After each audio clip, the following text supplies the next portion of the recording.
I'm right back. Thank you for being there. Let's continue from where we stopped. Permit me to read just three verses from the book of Judges, chapter number 2. And these three verses are verse number 13, 14, and 15. And it says, Because they forsook him and served Baal and the Ashtoreths, in his anger against Israel, the Lord gave them into the hands of raiders who plundered them. He sold them into the hands of their enemies all around, whom they were no longer able to resist. Whenever Israel went out to fight, the hand of the Lord was against them to defeat them, just as he had sworn to them. They were in great distress. I want to bring out a few points from here as we continue to look into the historical antecedent of the Jewish nation, trying to learn a lesson from them and apply it to my own continent, Africa, so as to challenge us to rise up to the challenges that are before us today as a continent or as nations inside a continent. I want to say that what happened in this narrative is a recurring decimal in African countries, and it got to be stopped. Let's look at the expression here. Number one, God was angry with the nation. Why? They have made a choice. Their choice has attracted a consequence. What was their choice? To violate the set rules that are meant to be a blessing to them when they obey them. Their choice has a consequence. The consequence is that God was angry with them. When the God of the land is angry with the people, the effect is that tragedy becomes a normal life experience.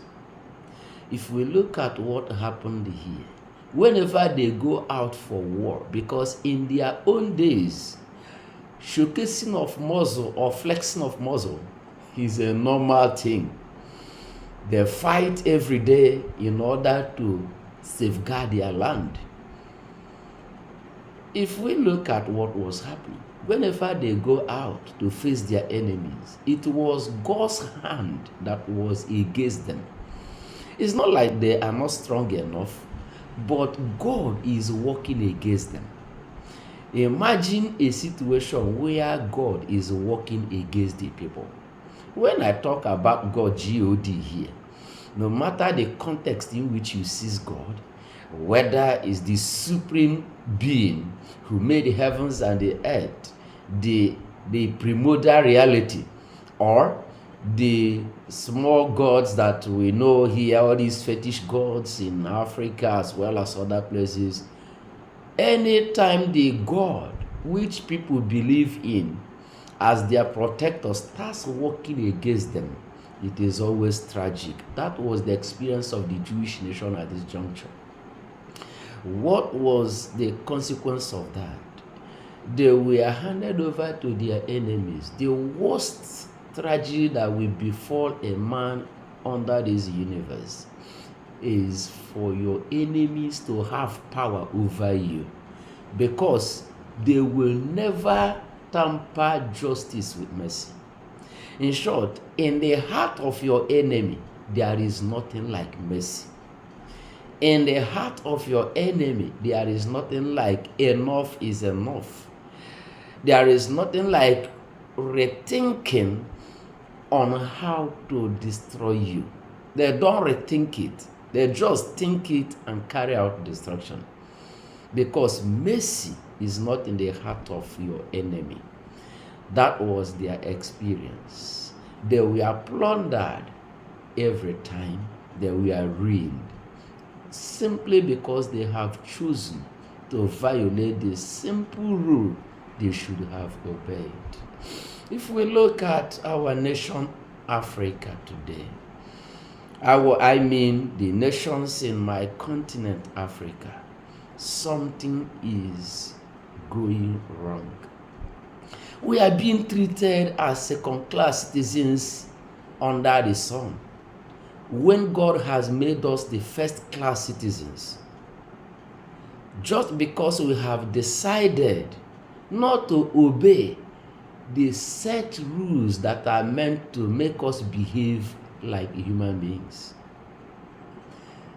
I said in my last video that any government that have chosen to neglect the laws set to govern the people automatically has chosen the path of doom for the nation they are governing.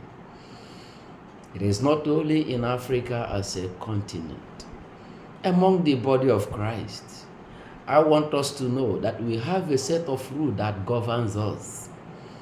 For instance, when we see some certain challenges in life, we attribute it as to our prayerless life. Yes, prayer mafia. Can I tell you something? Oftentimes challenges that comes to our lives or pains we pass through in life is not as a result of our prayerless life. It's as a result, some of them are product of our careless attitude in obeying the simple commandments of God that makes us Christians. For instance, you may be thinking that you are not praying. That is why you are not successful. But there are some simple rules that govern success that you are violating. For instance, in an office, you have people that hated you with passion.